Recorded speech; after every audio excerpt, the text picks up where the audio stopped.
নমস্কার। আজ আমার নিবেদন কবি অপূর্ব দত্তের কবিতা ভালো থেকো মা। এই চিঠিটা লেখার কথা ছিল 2 মাস আগে। জানোই তো মা, লিখতে গেলে খাম পোস্ট কার্ড লাগে। আমি কি আর পোস্ট অফিসে একলা যেতে পারি?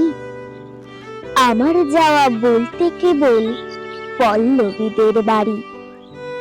তাও ভাগ্যিস এক পাঁচিলে, খুব উঁচু নয়, তাই 5-6টা থানিক সাজিয়ে টিপকে চলে যাই।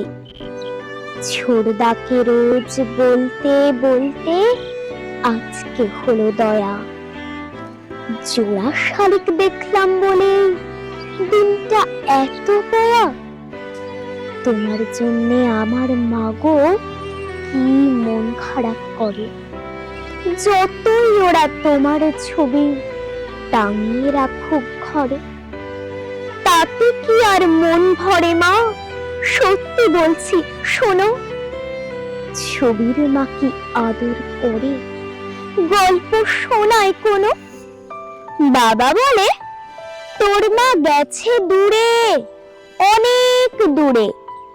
এই ধরে নে শিমুলতলা কিংবা মধুপুরে।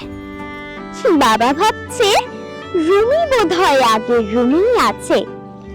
উল্টো পাল্টা যা হোক কিছু বুঝিয়ে দিলেই বাঁচে। জানি না এই চিঠি তোমার হাতে পড়বে কিনা। তুমি তো আর আসবে না, তাই আসতেও লিখছি না। একটা কথা চুপি চুপি লিখছি তোমায় শেষে। তোমার রুমি ভালোই আছে, তার সে নিজের দেশে।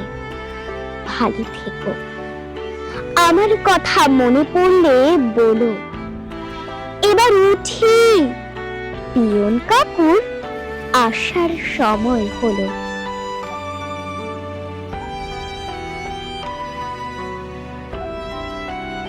নমস্কার।